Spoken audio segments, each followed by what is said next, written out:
नमस्कार बच्चों। हमारी मैथमेटिक्स की पाठशाला के अंदर आज एक्सरसाइज 10.1 की टर्न है। हमने 9th और 8th चैप्टर कंप्लीट कर लिए हैं। Now we can solve exercise 10.1 and chapter 10th chapter of vector algebra. अब हमारा जो चैप्टर है वो वेक्टर अलजेब्रा के रूप में चलेगा, वेक्टर्स का चैप्टर चलेगा। बिल्कुल इजी चैप्टर है, आप इसको चुटकियों में सोल्व कर सकते हैं। चलो जल्दी से सोल्व करते हैं। एक्सरसाइज 10.1 बहुत छोटी एक्सरसाइज है, आज ही 10.2 भी कर देंगे, क्लियर कर देंगे। चलो सोल्व करते हैं 10.1। फर्स्ट क्वेश्चन क्या कहता है? Represent graphically a displacement of 40 kilometre 30 degree east of north. यानी क्या कहता है कि भाई एक ग्राफ के ऊपर रिप्रेजेंट करना है कि भाई प्लेसमेंट दिखाना 40 kilometre 30 degree east of north. इसका मीनिंग क्या है?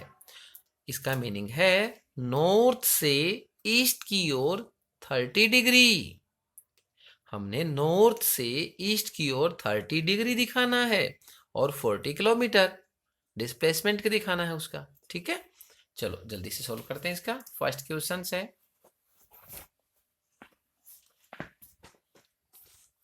Exercise 10.1 and question number 1। तो प्यारे विद्यार्थियों, आपको ये तो पता है कि भाई ग्राफ जब हम बनाते हैं तो इसकी जो डायरेक्शन है उसका तो सभी को पता है। डायरेक्शन कहाँ कहाँ होती है? हमारे जहाँ पर जम्मू कश्मीर वगैरह है वहाँ पर नॉर्थ होती है। जहाँ पर अरे नहीं नहीं भाई, नॉर्थ, और यहाँ पर साउथ, और यहाँ पर अपना ईस्ट, और यहाँ पर वेस्ट। ठीक है, यानी जहाँ पर हमारी जम्मू कश्मीर वगैरह वहाँ पर नॉर्थ होता है, जहाँ पर तमिलनाडु, केरल ये होती हैं, वहाँ पर कर्नाटका वगैरह वहाँ पर हमारी साउथ। ईस्ट कहाँ पर होती है? जहाँ पर नागालैंड, मणिपुर, मिजोरम एटसेट्रा होते हैं। और वेस्ट जहाँ पर राजस्थान वगैरह होता है उसको वेस्ट के रूप में लिया जाता है। अब इसने बोला कि भाई नॉर्थ से ईस्ट की तरफ, नॉर्थ से ईस्ट की तरफ 30 डिग्री, यानी इस पॉइंट से, ओरिजिन पॉइंट से 30 डिग्री लेना है। कितना लेना है भाई? 30 डिग्री। ये 30 डिग्री लेना है और 40 किलोमीटर। यानी आप अपने स्केल से देख सकते हैं 1 2 3 एंड 4। तो ये जो पॉइंट है हमारा, ये 1 जो स्केल है वो 10 किलोमीटर के रूप में लेते हैं। 10 20 30 and 40, this is our graphically representation. Clear है? First question complete. Now question number second. Question number second क्या कहता है? Question number second, classify the following measures as scalars and vectors. यानी हमने स्केलर्स बताना है और वेक्टर्स बताने हैं इनके। स्केलर्स यानी स्केलर्स, पहले ये पता करो स्केलर्स होता क्या है। स्केलर्स का मीनिंग होता है जिसकी, स्केलर एक ऐसी यूनिट है जिसको हम मेजरमेंट कर सकते हैं। स्केलर क्या है? जिसको हम मेजरमेंट कर सकते हैं, यानी जिसका कुछ वेट होता है, वजन होता है, उसे हम स्केलर बोलते हैं।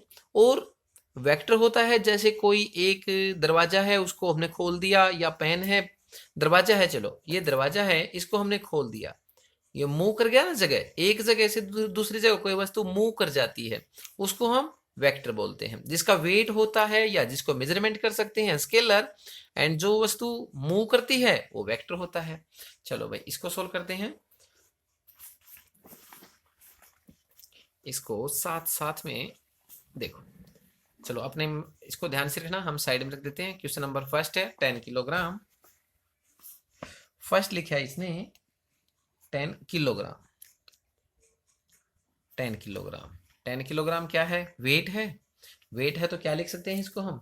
स्केलर। स्केलर है। सेकंड क्या है?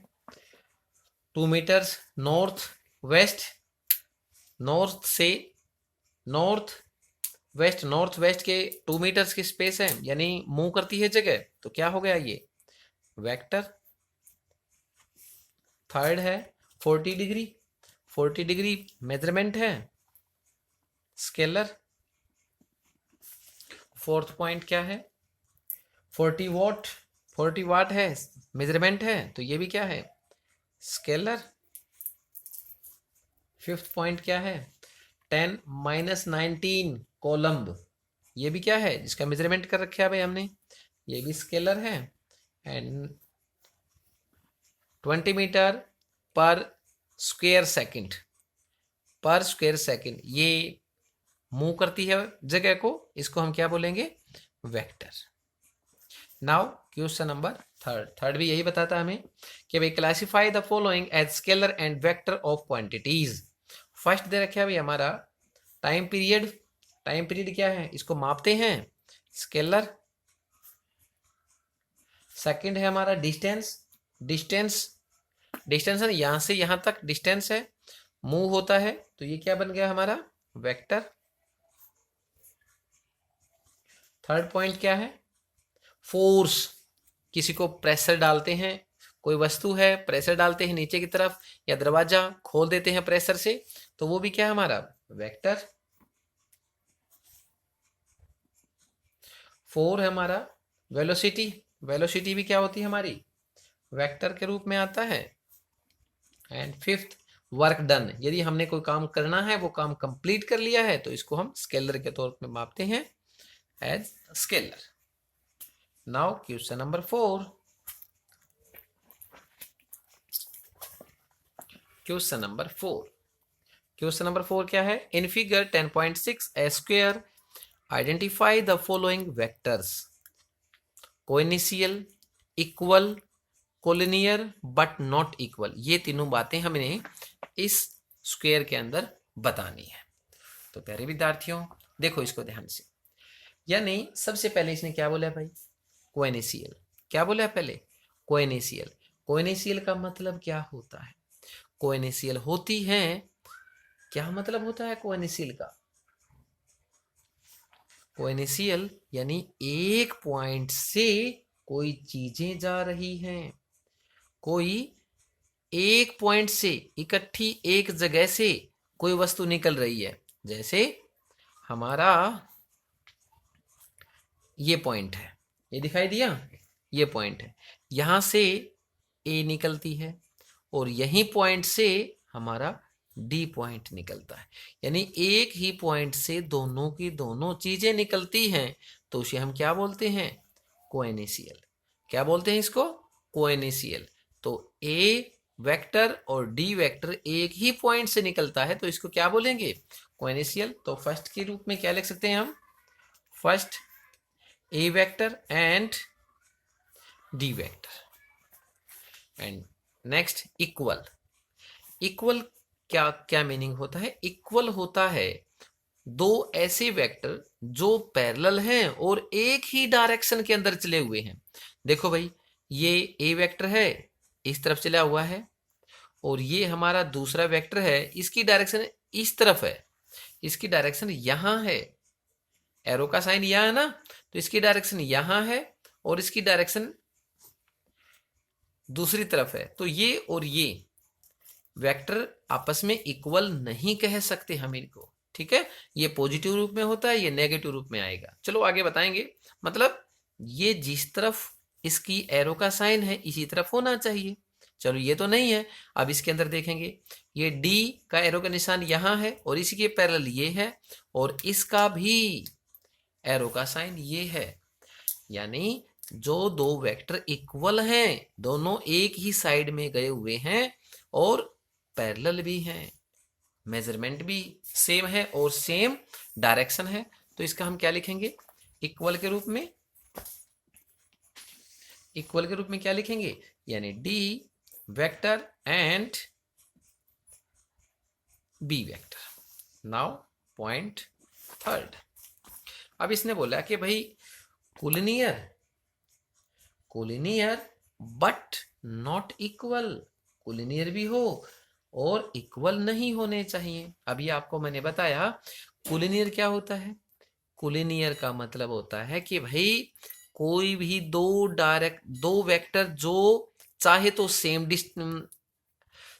सेम डायरेक्शन में जा रहे हो या विपरीत डायरेक्शन में, लेकिन पैरेलल हो एक दूसरे के, उसको बोलते हैं हम कोलिनियर। तो इसके अंदर क्या है? But not equal. आपको पता है ये और ये कोलिनियर तो है क्योंकि पैरेलल है, लेकिन सेम डायरेक्शन में है। सेम डायरेक्शन में है तो इक्वल हो जाएगा। समझो बात को, यानी इसकी डायरेक्शन और इसकी डायरेक्शन सेम है। सेम डायरेक्शन है तो इक्वल होगा, लेकिन इसने बोला कि भाई बट नॉट इक्वल, इक्वल नहीं होना चाहिए, यानी ये तो है नहीं।